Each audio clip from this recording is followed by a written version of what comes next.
Now from the University of Okoboji, it's Okoboji Broadcast with Jeff Thee. Welcome to Okoboji Broadcast, everybody. I'm Jeff Thee, coming to you from the Dickinson County Museum. It's History Wednesday, where history is talked about every day. Sue Haburn is here with us today. Sue, welcome. It's nice to have a chance to, we've had a chance to chat a little bit during these. Yeah. But, and then it's you, me, and Mary, and now I got you all to myself. What a deal. Got to talk history. It is fun because, when I think of all the historical things in the Lakes area, I don't think there's any more of the big item than Abbie Gardner and the Abbie Gardner cabin. I think it's something that everybody in the area relates to. I know when I was in grade school, that was a field trip was to go down to the cabin. Right. And it's part of our history, and encourage everybody to, we're finding more and more about her and the cabin all the time. And that was going to, like I told you before, that was going to be my first question of, do we continue, sometimes with history it's like, okay, here's the set facts and that's what there is. Do we continue to find things out about Abbie, her history, her life, and even when she was kidnapped itself? Yeah, absolutely. We're finding information stored in places around the museum that we didn't realize we had, and some of them are just remarkable. It's been amazing, the things that you find. I've had the advantage of, we're starting to catalog our exhibits and to find out what we had and everything, and the different things that I have discovered have just been remarkable. It's just fun. I was going to say, that's got to be a little fun for you, and I know you've been cataloging like crazy. Yes. Of going through, and isn't it amazing we've had this museum all these years, and just now in 2022, and I'm sure 2021, but getting in and diving into the very depths of it, and oh my goodness, we have this. Yeah, well, and it's easier now too. The state has come up with a wonderful computer program that allows us to be able to catalog easier. Yeah. And it's wonderful because then makes it much easier. Oh, and you can scan things and electronically store them, and pictures and everything, so it's wonderful. Well, speaking of pictures, let's start talking about Abbie here and some of the things you found out here even recently. Wonderful. We have probably the star of the show, according to Mary, and it was pretty awesome yesterday. We've had the sign that that Abbie had outside of her cabin. She was a businesswoman. Right. And so let's charge admission to come in and see where the massacres took place. Yeah. So she had a sign, and it's been sitting here for a while. We haven't been able to figure out a way to display it. And then my wonderful husband came in, did some work, and we've got it on a beautiful display post. Yeah. And so that'll be awesome.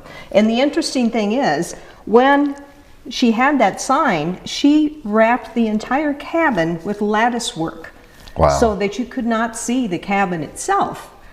And if you can see on this, it says, within these latticed works, you can see the site of a lifetime, the only log cabin and historical relic from the Indian massacre of 1857. Wow. Pretty cool, a business person. If you see it above the door there too, it says 25 cents admission. Oh yeah. There was a child's price too. And I think about that, for that era, after all she'd been through, to have the savvy, to be in a man's world, let's face it, that's what it was, and to be a savvy business person. Yeah, it was amazing. She had a gift shop too, where she sold things too. But we have just so much stuff. She was also an artist. What we want to present with Abbie is not only the massacre, but about her herself. Yes. And she was an artist. This is a painting that she did. Right. It looks kind of not in the best shape here, but it's a copy of her painting, and at the bottom is a little poem that reads, "One by one the bullets pierce them, a savage yell, the battle's o'er. Many shots have struck one body, the last man falls and to rise no more." Wow. So I thought that was pretty cool. And that was a painting she did herself, and that's a copy herself, of it yes. there. Okay. We found out in looking through articles and stuff that she did paint quite a few pictures of the actual massacre. So we thought that was interesting, that she was actually a painter too. Yeah. Multifaceted woman. How old was she when she was captured? Or She was 13 or 14. Okay, yeah, I mean, just Somewhere a in kid. there. Yeah, just a child. And then you told me, and she was married just a few months Shortly, afterwards. A few months and after she was rescued. So she was like, which is amazing. 16 when she got married. Yeah, well, 60 when she had her first kid. Yeah, when she had her first kid. Yeah, pretty remarkable. Yeah. That she can survive all that. We also have, this is interesting, this is one of the Indians that rescued her. Okay. And we think that there was a group of 3 of them that actually rescued her that day. Wow. And we have the original letter from the Colonel Flandreau, who was from the Bureau of Indian Affairs, Right. stating the release of her and everything. We have that here too. Unbelievable, the items that we have. It's wonderful that these things Yeah. were held on to and cherished. Yeah. Now, what do we have here? This little This is a little bowl looks like a here. pie plate. Yeah. This was painted by her as well. Oh my goodness. Isn't that something? That's a picture of the A cabin. depiction of her cabin. Yep. And she actually painted this She herself. actually painted that. Yes, we have on the back is noted Oh my. that it was actually painted by her. Yeah. So we think that's pretty remarkable. So this is one item that we have that we think is pretty cool.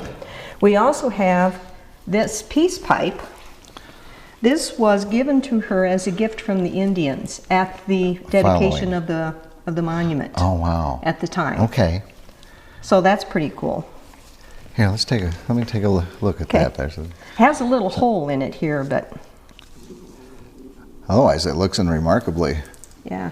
This is actually interesting. These are actually porcupine quills that they use to decorate with. Oh. Isn't that amazing? Isn't that amazing? That is just incredible. And amongst all the things we find, we are finding information. I'm sure people here in town have heard of Doc Maiden before. Yes. Okay. He was a good friend of Abbie's. How we would have ever known that? Yeah. We found this article from Bogie Beach's magazine back in 1990. They did an interview with him. And He must have been pretty elderly at that point, I would. yeah, it's got a picture of him here. Okay. It says the things we remember most are the gory details, like the Indians doing what I don't want to read all that. Right. To my knowledge, the only source of income was for people to come and listen to her stories. They couldn't have been very well off, a quarter, a nickel, or a dime. Mrs. Maiden described Sharp as a very prim and proper. She dressed like Mother Hubbard in muted colors. I don't think I ever saw her in anything of a recent vintage. They both lived very frugally. Huh. She was always nice to children. So that's a little bit about her. Yeah. And then Vinton Arnold also wrote Oh yes, right. a little bit here. He says, on the basis of knowledge and experience, I would like to expunge from the record for all the time the malcharacterization of Mrs. Sharp, which appeared in a well-known publication a few years ago. So I have not come across that. It seems you like wonder- maybe there was people, she wasn't Somebody too put friendly. something out that, yeah. Yeah. It says, Mrs. Sharp was not an ignorant or vulgar person. Hers was a God-fearing Christian family, which endowed her with a solid pioneer background. To me, Mrs. Sharp was a small, white-haired little grandma, attired in dark flowing skirts which swept the floor. It must have been the forerunner of what you guys know now as a blouse. Her stamina, courage, and faith were demonstrated by the fact that she experienced witnessing the death of members of her family, the abuse and indignities suffered during captivity, and another incident. Wow. So, even My, oh though my. she had gone through all of that, to still be a Yes. nice person, And- I guess, yeah, if you want to call exactly. it that, you know. Well, she became a mother, and Yeah, and had to go through all that, then to start the business. She also did lectures here and there about it, right. again, to raise money. Yeah. She did meet, believe it or not, at the Flandreau Indian Reservation. She was at the church there. She was a Christian Scientist. I don't know if that makes Okay. any difference, Right. but she met at the church there. Okay. And some of the Indians that were present at the massacre were there at the meeting. Wow. And at that, she stated that she had forgiven them for everything that they had done. And it even brought some of them to tears, which I thought was amazing. That is amazing. To see all that and then to say you forgive them. Yeah. Forgive and forget. I don't know. Yeah. That'd be a tough one. And for them to, hear those words Yeah. and know what had happened, and accept. it had to have been a very emotional. Oh, it had to have been. Yes. Yeah, a really tough time. Yeah. So, anyway, So we Abbie is amazing. and amazes me. You just keep finding stuff. Yeah. Sue, and Just everywhere. Yeah. And people will come in even with stories, or and Mary has done such a wonderful job on recording stories of people and what's going on. Yep. And the story behind it is what's amazing. Having an item doesn't mean anything. Right. Until you go, like that peace pipe. I mean, it's a peace pipe. Yeah. But when you find out that it was actually given to her at the dedication of the monument by the Indians, which I think is remarkable. Yeah, that's mending fences. In a exactly. big way. Yeah.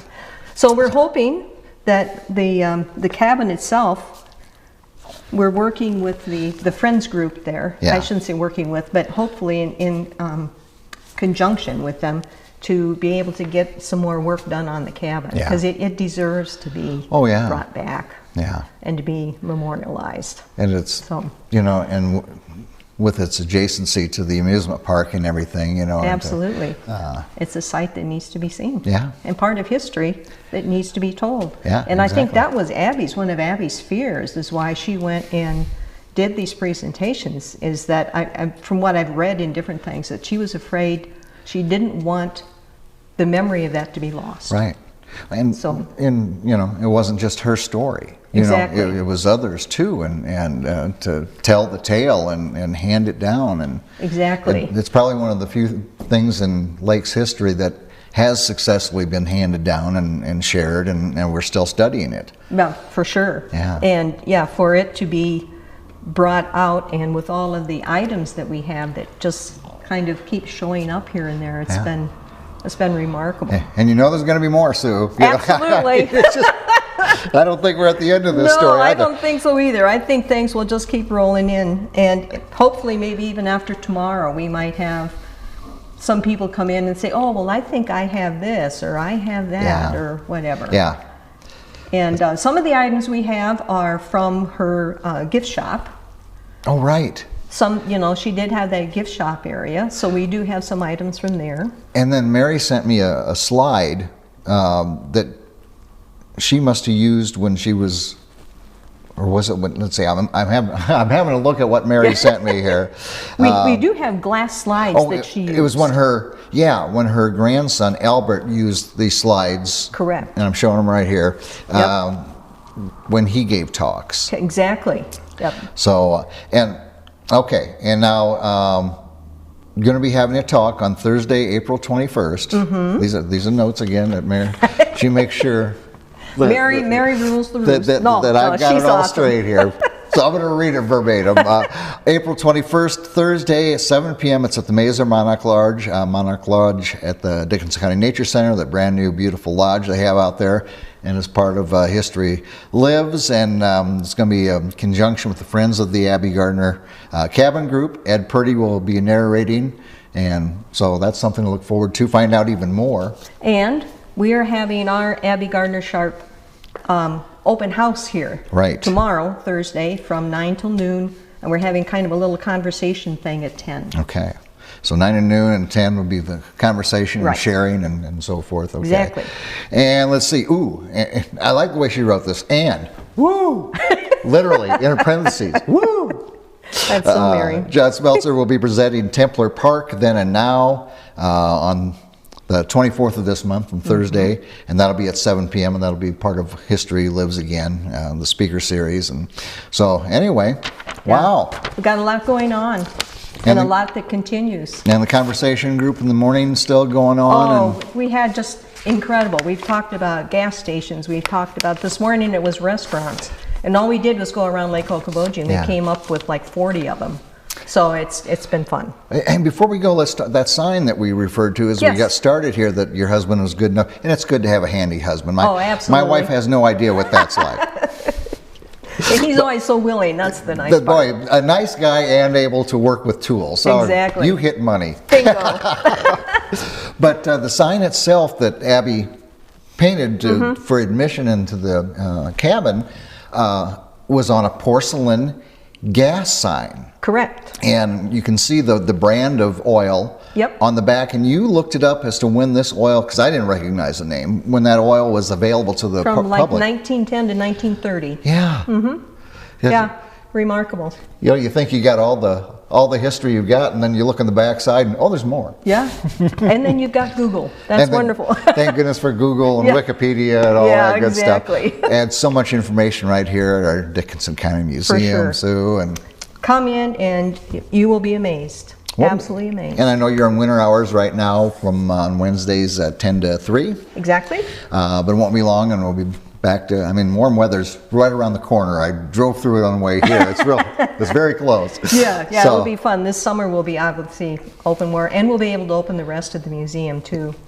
So that'll be fun, and a lot more for everybody to see. Very good. All right. Well, Sue, thank you for being here with me today. Thank you, Jeff. It's been amazing. It's been amazing, and it's always a learning process. We invite you to come in here to the Dickinson County Museum.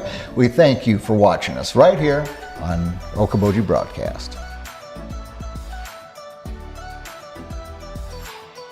Okoboji Broadcast from the studios at historic Arnold's Park Amusement Park is brought to you in part by the Scott Troutman State Farm Agency in Spirit Lake, Quest Wealth Management, a financial advisory practice of Ameriprise Financial Services, advisor Jan Spielman, AJ Spielman, and Erica Wachholz. Ducky's Marine and Motorsports Repair in Spirit Lake. Bank Midwest, dream big, plan wisely, live well. Lakes Regional Healthcare and Avera Partner. Ruthven Locker at the Lake, where carnivores are welcome on Hill Avenue in Spirit Lake. Beck Engineering in Spirit Lake. Be Radiant Laser Skin Studio in the Okoboji Plaza in Okoboji.